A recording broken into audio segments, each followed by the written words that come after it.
Hello everyone, and welcome to my Formula One mid-season roundup. So this weekend it's the Belgian Grand Prix at Spa-Francorchamps, and it's going to be a really good race. Spa usually is. So let's start with Mercedes, and what's happening with them is quite strange. But now, previously, towards the start of the season, Lewis Hamilton wasn't doing as well as Nico Rosberg. It seemed like Nico Rosberg had all the advantage, and he kept putting in those pole positions on qualifying and basically outshining his teammate Lewis Hamilton. I think the story of Mercedes is that Lewis Hamilton has fought back, and from a 43 point deficit, he's now ahead. I think 217 points. But yeah, so he's ahead, and everyone always says, you know, Nico Rosberg doesn't have the nerve, he doesn't have the maturity to carry the points over and actually win the championship. I don't think that's the case. I do think if Lewis has too many problems later on this season, then he might, in actual fact, capitalize on it and become the world champion for the first time. Now, there's a really good opportunity at this race if Lewis takes a engine penalty. He needs to change an engine. The team have said to him, change it at Italy for the Italian Grand Prix, and it will be easier for you because it's a track where you can overtake very easily. I'm not sure what's going to happen this weekend, but if he goes for that, great, and he'll be in the lead, no doubt. But if he takes the penalty this weekend, then you might see Nico Rosberg catching up to him. Right, so Red Bull, there's tensions at Red Bull at the moment. Max Verstappen's come in part way in the season, and he's basically outshone Daniel Ricciardo, and it looks like he's getting the push from the higher ups, but I think it might end in tears. They might end up taking each other off in one of the next few races. Daniel Ricciardo needs a good finish. I think he's third in the standings or fourth in the standings. Anyway, he needs to focus on his own race and ignore what's happening with his teammate Max Verstappen.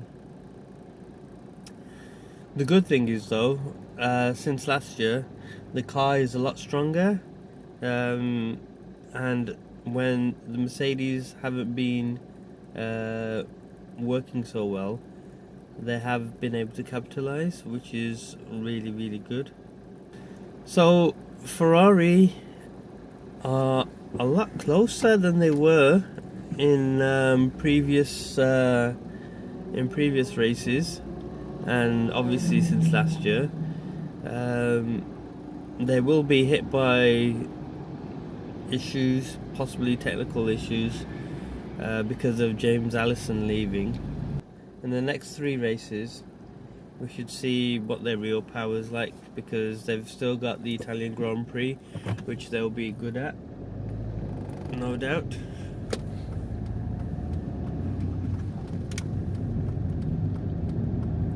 And in the last few years they have actually performed poorly in the Italian Grand Prix, but we'll see how that goes.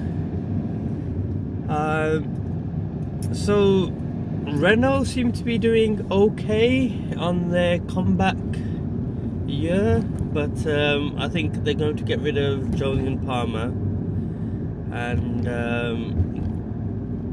put Ocon in his place. They are going to finalize their driver lineup in September, so we'll know more then. So McLaren have made probably the biggest changes. Their partnership with Honda has been a bit rocky,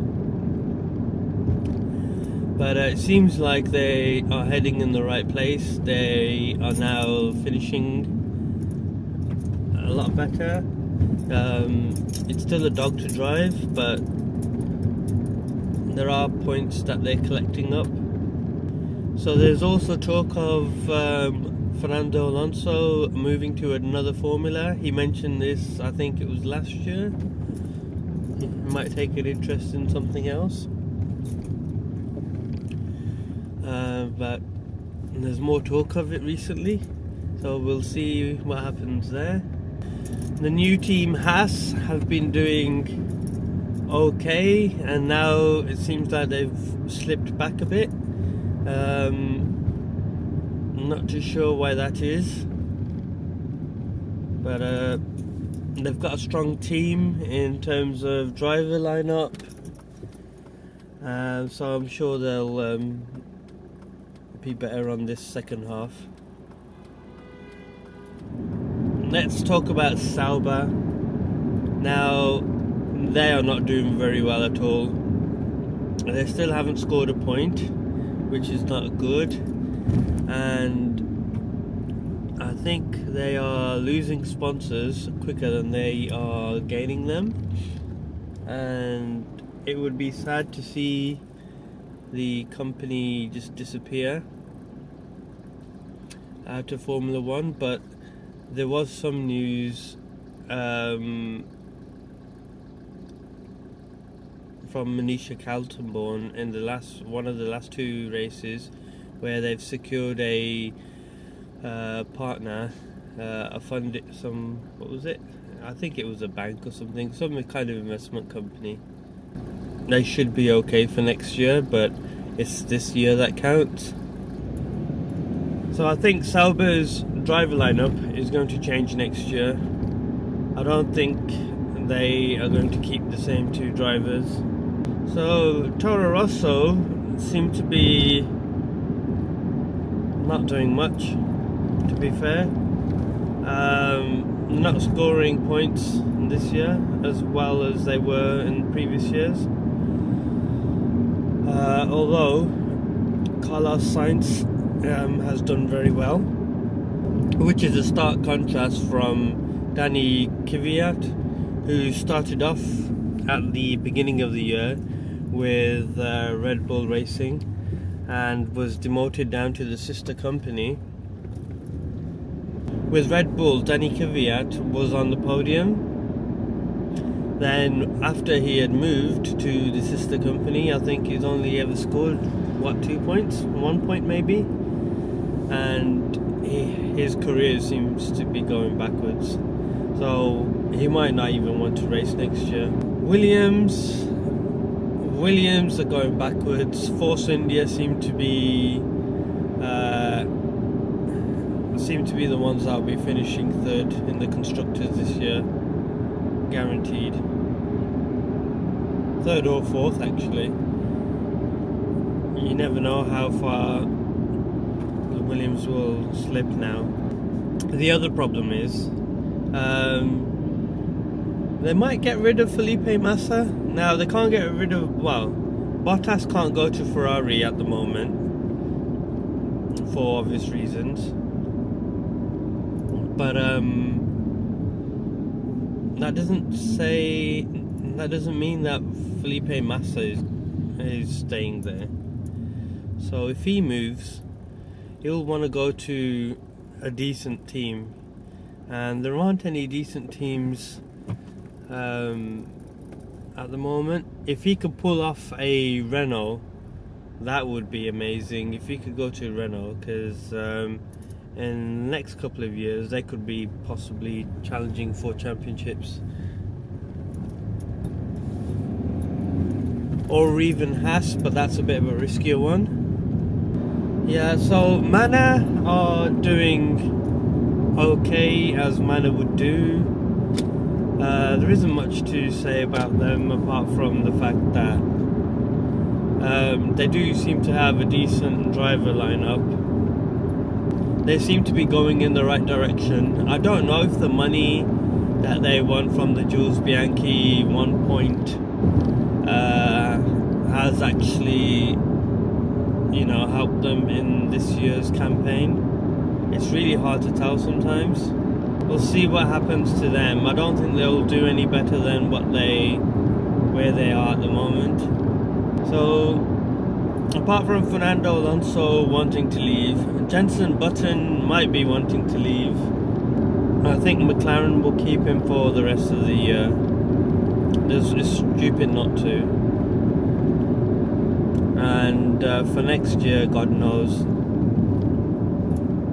he should just go and present Top Gear with what's his face, Matt LeBlanc. So for next year, there won't be a halo system or a screen guard, whatever it was called, on the Formula 1 cars. They're postponing it for a year for stupid reasons. So let's go to my predictions for the Belgian Grand Prix. I think for pole, it's going to be Nico Rosberg, and on Sunday, Lewis Hamilton for the win, Daniel Ricciardo for second, and Nico Rosberg third. 10th place, I think it will be Jenson Button.